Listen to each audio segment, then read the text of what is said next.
Olá pessoal, meu nome é Fernando Moreira e você está no Muraqui TV. A Fundação de Apoio Institucional Muraqui é uma fundação ligada ao terceiro setor e a principal atividade dela é administrar projetos de ciência e tecnologia. Normalmente estamos apoiando a universidade, de modo geral, em especial a Universidade do Estado do Amazonas, o CETAM, a FUNAT e o Hospital de Medicina Tropical. O nosso contexto de trabalho é justamente o ecossistema de ciência e tecnologia. Hoje eu trouxe para vocês aqui uma pessoa muito especial, muito legal, a Kátia Meirelli, que ela é consultora de política de inovação e tem uma boa experiência na implantação de agências de inovação. E eu trouxe aqui para a gente trocar algumas ideias sobre o ecossistema de ciência e tecnologia. E muito se fala, professora, eu posso chamar a senhora de professora, né? Pode. Eu gosto de todo mundo aqui é professor para mim. Eu já fui professor, né? Então, muito se fala em políticas públicas visando diversificar a matriz econômica do Estado. E é uma preocupação, porque a gente vive dependendo do polo e a gente não tem outro segmento desenvolvido ao ponto de tentar substituir o polo, ou pelo menos complementar, né, a economia, né? Como é que a senhora vê o P&D contribuindo para justamente ampliar essa matriz econômica do Estado? Olá, Fernando. Boa Seja bem-vindo. Muito obrigada. Então, vamos falar um pouquinho sobre o setor primário, né? O setor terciário, que é muito importante, e o secundário, né? E aí, nesses três setores, nós vamos um pouquinho falar do P&D.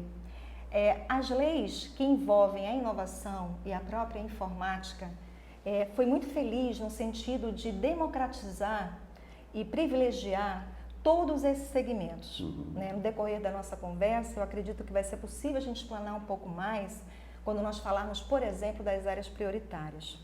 Mas veja bem, a lei, quando retrata que ela pode demandar, através dela, projetos de P&D com o uso da isenção tributária fiscal, onde ICTs públicas ou privadas, através dos seus NITs, elas podem demandar esses projetos para a competitividade da indústria, prever no seu próprio plano de trabalho atender os três setores.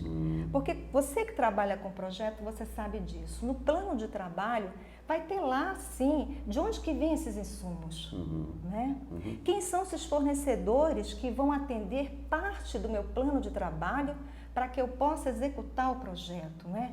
E no final de tudo isso, para quem vai ser entregue esta demanda? Então, as próprias leis, elas são tão democráticas, é porque a gente não consegue ler muito bem as entrelinhas, não é? Mas elas são muito democráticas. Se prestar muita atenção, vai atender o setor primário, o setor secundário e o setor terciário.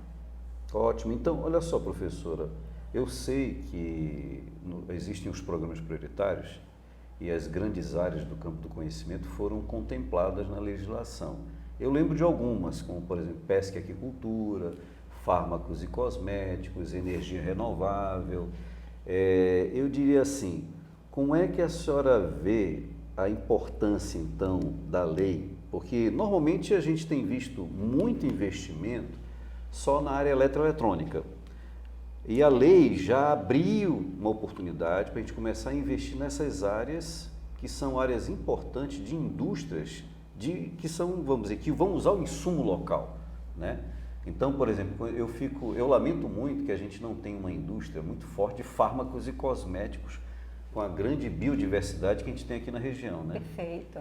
Então, o que a senhora tem? Perfeito. Eu acho que tudo é cultural, né, Fernando? A gente precisa de um tempo para poder assimilar que a competitividade ela não está ligada tão somente ao setor fabril, né? Que no próprio insumo que advém da natureza, que foi o exemplo que você deu agora para a gente, é possível diversificar e atender esses três segmentos econômicos, né? No P&D tem uma coisa muito interessante, na lei de informática, quando a gente fala do P&D, tem uma coisa muito importante, que são dois pilares que a gente tem que atender, a questão econômica e a questão social. Só que tem um terceiro que não prevê na lei, que eu sempre falo que é a questão sustentável, né? Sim. A gente pode explorar o ecossistema, mas entender que a sustentabilidade é o principal pilar que faz com que a economia cresça, empregue mais pessoas e impacte diretamente na vida dessas pessoas e mais na competitividade da própria indústria local. Em relação ao ecossistema, como é que a gente vê tudo isso? A gente vê que o que falta mesmo é conhecimento. Talvez precisemos de um pouco mais de tempo para aprimorar esse entendimento de como aplicar essas leis, sabe? Sim. A SUFRAMA tem feito um excelente trabalho, ninguém pode tirar esse mérito. Agora, cabe a nós que estamos aqui no dia a dia, na prática, também contribuir com a SUFRAMA, levando as nossas experiências, o nosso know-how, as informações que são tão pertinentes para que esse modelo, não é, que foi aplicado, que foi aprimorado, que foi até complementado, porque a gente sabe que na lei houve complementações, houve ratificações, houve mudanças. E aí, quando a gente observa esse cenário, a gente percebe que a gente precisa de mais um tempinho para poder aprender como fazer e colocar isso em prática, com inteligência, mas de forma sustentável. E, professora, eu fico pensando assim, como a senhora colocou, que é uma maturação do próprio ecossistema, né?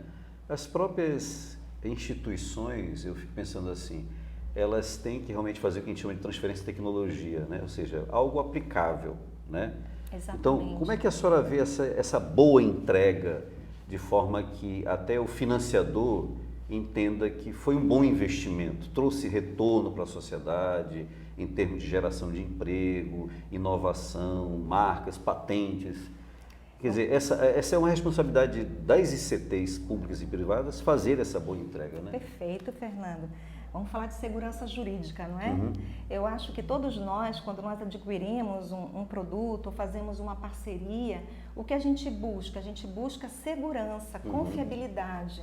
Então, as indústrias, elas estão buscando esses parceiros para se sentir segura, né? Quando ela demanda esse recurso da lei de informática e ela faz a parceria com a ICT ou com o NIT, que está ali transitando nesse relacionamento, ela quer sentir confiança no sentido de, será que essa instituição está preparada para entregar exatamente o que nós esperamos que seja entregue?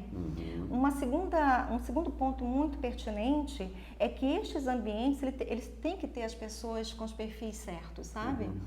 Por exemplo, você falou de transferência tecnológica, então eu precisaria ter uma pessoa que entendesse no mínimo sobre as questões da propriedade intelectual, do direito autoral, do segredo industrial, você está entendendo? Sim. Isso é o mínimo que a gente pode oferecer. Além da questão da propriedade intelectual, a gente tem aí a própria gestão da inovação, porque o que a gente está vendo aí é que são produzidas muitas tecnologias que muitas vezes são subutilizadas. E a gestão da inovação, ela vem justamente para dizer, ei, para que tanta tecnologia se você não sabe usar nem um terço dela? Além de tudo isso, eu tenho que ter aquele perfil de acesso ao mercado, porque essa pessoa vai ter que interagir com a indústria e mostrar o portfólio da instituição. Vou precisar de um bom gestor de projetos, não é? Então, essas características, esses perfis, eles são importantes porque vão, além de agregar valor para a ICT, para o NIT, também vai gerar essa confiabilidade para a indústria, porque tudo isso, no final, vai gerar o quê? A inovação jurídica, a segurança jurídica. Né? Porque dentro da lei, a gente tem que entender que o procedimento, a normatização, baseado na lei, isso é imperativo. Então, a gente tem que aprender a fazer e fazer bem feito. E olha, eu fico pensando assim, a gente tem um chão de aprendizado. Aí, muita coisa. Muita coisa por aprender. Mas assim, eu queria fazer uma última pergunta para a senhora, já mudando, não sei se mudando um pouquinho, e as startups? Porque assim, eu estou falando para um público diversificado aqui, que são estudantes, professores, e aí a minha pergunta é bem básica, assim, para ter a oportunidade de explicar melhor, né? Perfeito. No meio dessa diversificação econômica, da geração de riquezas, tem aí as startups. Onde é que elas entram nessa história, professor? A gente falou de democratização da lei. Eu retorno com essa palavra que eu acho que super combina com esse momento que a gente está vivendo. Falamos das áreas prioritárias, falamos das universidades, das ICTs públicas e até as privadas, e agora você está falando das startups. Eu acho que a startup ela vem justamente para ser um novo modelo de negócio, mas para ser um super braço das indústrias. Porque as indústrias elas têm que pensar na estratégia, elas têm que pensar no processo fabril, o quanto elas vão produzir e o quanto elas vão vender. Então as startups elas vêm para serem esse braço forte da indústria, né? E aí elas têm aquele momento para poder pensar, desenvolver o processo criativo e ali então desenvolver a tecnologia que vai ser entregue ou demandado ou ofertado a esta indústria. É um detalhe muito importante que esse modelo de negócio, além de ser um modelo de negócio extremamente rentável, economicamente falando, também um modelo de negócio sustentável. Eu acho que o Brasil nunca teve tanto movimento de startup. Isso é muito bom, porque a gente começa a diversificar nossos modelos econômicos, democratizando, empregando mais pessoas, fomentando a tecnologia, mas principalmente o desenvolvimento do nosso país. Legal. Professora, eu gostaria de ficar muito tempo com a senhora, mas a proposta é de fazer algo curto, né? Sim. Mas, sem dúvida, nós vamos ter oportunidade de discutir mais sobre outros temas. Sim, e o nosso objetivo aqui é falar de ciência e tecnologia, que é o ambiente onde nós estamos inseridos.